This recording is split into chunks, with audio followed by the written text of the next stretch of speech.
আপনি 75-এ চাউল ছিল 15 টাকা 20 টাকা, কিন্তু এই চাউল যখন মার্শাল্লাহ আসলো, জিয়াউর রহমান আসলো, তখন এক রাতের ভিতরে সমস্ত গোডাউন খালি হইয়া 5 টাকা 6 টাকা চাউল লাগিয়া পড়ে।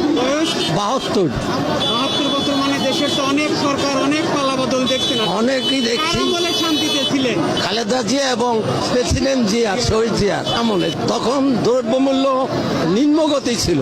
সে তার বহুমুখী, যেমন কৃষি নির্ভর ছিল, খাল খনন করছিল, কৃষকের কাছে গিয়েছে। বঙ্গবন্ধু কি করছে? সে তো সারেন্ডার করিয়া পাকিস্তানে গিয়া কারাগারে ছিল। কিন্তু এই দেশের জনগণ যে ভোট করছে, এরা কি পাইছে? এরা পাইছে কি?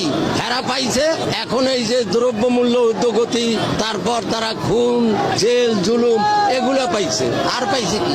সমাধান একমাত্র হাসিনাকে পদত্যাগ না করে ধরেন আপনারা বাধ্য করতে চাচ্ছেন। দেশ একটা সংঘর্ষে দুই দল মুখোমুখি হলে দেশের সাধারণ জনগণের একটা এটাই তো ভাবে।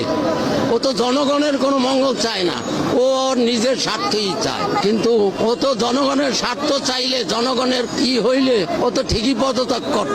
ও উন্নয়ন উন্নয়ন বলে, উন্নয়ন করলে তো এখন দেখ জনগণ তোর পক্ষে আছে কি না, সেটা যাচাও বাছাও কর। আওয়ামী লীগের ভুলটা কোথায়?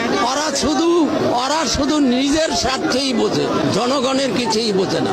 সাধারণ জনগণের ভোট এরা ছিনতাই করিয়া, ডাকাতি করিয়া লয়ে গেছে। আসলে জনগণের তো কিছুই করে না।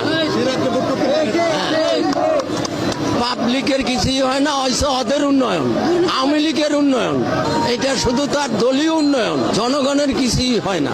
দলীয় লোকের উন্নয়ন করছে, কিন্তু আমাদের জনগণের কিছুই করে না।